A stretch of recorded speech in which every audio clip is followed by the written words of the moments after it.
What's up, everyone? I've been breaking down a lot of passing sets, but I wanted to give the guys who like to run the ball first a little bit to work with too. So everybody knows far tight slot is a great fullback dive. A lot of top competitive players are running it. And so like here, if you're using the Cowboys, for example, I would definitely come out and put Zeke at fullback and run the fullback dive. But I'm not going to get into the run. I mean, that run is just so great. You need to put it in your game. Instead, what I'm going to do is break down a couple passing plays to mix in. Because I see people run this formation, but they literally have no passing plays. And I've mentioned this before, I just don't understand why people have these great running sets, but don't at least add one or two solid passes to mix in with the run. So that when your opponent is caught, in a blitz 6, blitz 7, you're able to take advantage of that. So what we're doing here with flats is you can see from the first couple clips, you flat route the outside left receiver, wheel the running back, and then I usually delay fade the tight end and have the fullback blocking. Now, if you know your opponent's not running a lot of the blitz 7s, then I would actually leave the tight end on his out route. He's a nice short read, especially against man coverage. On the other hand, if your opponent's blitzing 6, blitzing 7 pretty frequently, then I would go ahead and use the delay route just to make sure you're going to be able to pick up that heat and make the right read. And the reads here are simple. Whenever you're running a power running formation, you don't want to have all these intricate passing plays with complex reads because most people are going to blitz 6 or 7 trying to do a run blitz.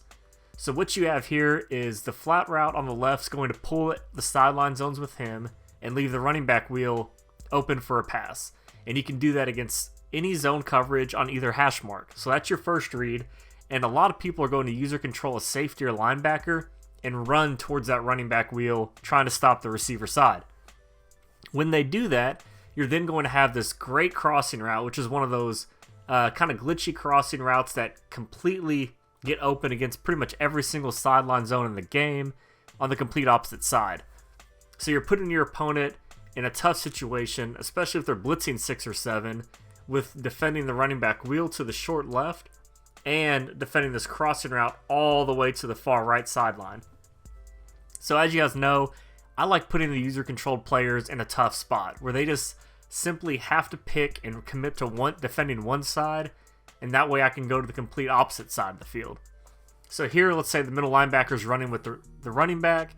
Then you're just going to wait and hit the crossing route on the deep right, or release the delayed route and hit him up the middle. Now the delayed routes, I know I've talked about them a lot lately, but what I've noticed is that they're a lot better whenever the tight end is on the line of scrimmage. So pistol bunch tight end, far tight slot. For whatever reason, when they're on the line of scrimmage, they pick up the blitzes a lot better. Whereas if you're in deuce close or maybe gun bunch, the tight end's off the line of scrimmage, I don't feel like they pick up the blitzes as well. I mean, they're still great, but I don't think it's the same quality. So take advantage of that in far tight slot. I mean, here you have quick passes, you're going to pick up the blitzes, and you have routes that beat man and zone coverage. So you're going to be able to beat pretty much every defense in the game. And hopefully you get your opponent worried enough about the passing threats that they can't blitz 6 or 7. They're going to go to a cover 4 or cover 2, and then he'll be able to hit him with this fullback dive and pick up some good yardage again on the ground. So this is part 1. I got one more passing play coming for you guys, so stay tuned.